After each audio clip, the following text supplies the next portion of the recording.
All right, so I believe this is recording. Let's take a look at these three problems. They're wanting us to evaluate this function or these functions at this input, at this algebraic expression. So in number 7, what does this function f do to the input? Well, f always takes whatever we give it and it creates an addition problem where the first term is 2 times what we give it, and then the second term is 9 and adds those terms together. So this time we're giving it m plus 3. So what this function is going to do is double m plus 3 and then add 9. So f evaluated at m plus 3 is equal to, if we distribute this, we have 2m plus 6, and 6 plus 9 is 15.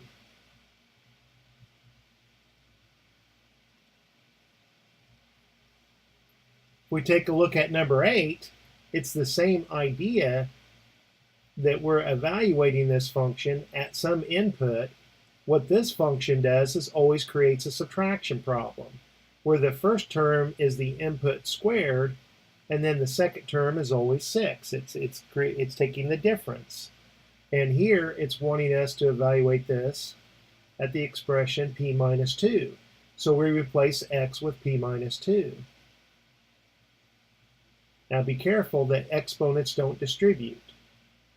This is p minus 2 times the quantity p minus 2. That gives us p squared minus 4p plus 4, and then don't forget the minus 6.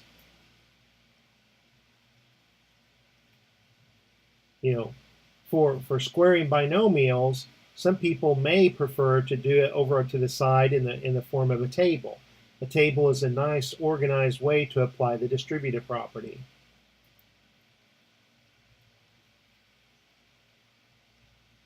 So if I haven't made any silly arithmetic errors, and these are the number 2, not the number. My A's and my 2 look very similar. Sorry about that. It's just the way I write it. All right, and here in number 9, here I'm going to shrink this up, give myself a little bit of room.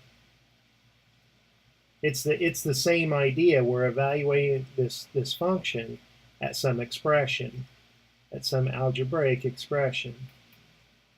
So first, think about what this function f does. This function f will always create 3 terms. No matter what we give it, as long as it's in the domain, what this function will do is it will square the input and then double it. And that it will use as its first number. Then it will take 4 times this input and take it away from that first number. And then finally, it will subtract 5 from this. All right? So we don't have a numerical, a number to give it, but we do have an algebraic expression that's representing a number. A plus 3 does represent some real number.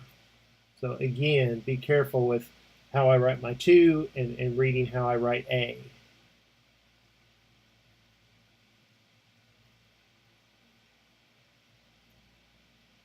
All right, so now we want to just do this algebra without making silly type of mistakes. One mistake that I see is that some people believe that exponents distribute. Some people will write this as a squared plus 3 squared, and that is incorrect. You have a plus 3 times the quantity a plus 3. You'll have a middle term.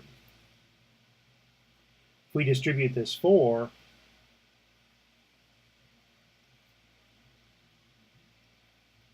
and now distribute this 2 and combine like terms. So f evaluated at a plus 3 is equal to 2a squared plus 12a plus 18 minus 4a minus 12 minus 5. And these, a squared is the only squared term in here. These are the only linear terms, the ones with an exponent of 1, and these are the only constants. So f evaluated at a plus 3 what I get as a simplified answer is 2a squared plus 8a minus 1.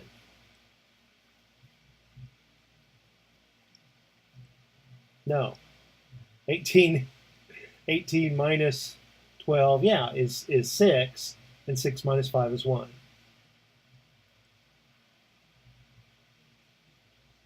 All right, so hey, I hope that helps. Ask any questions as needed.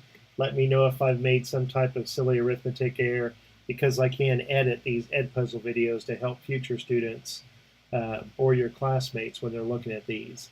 Talk to you later. Bye.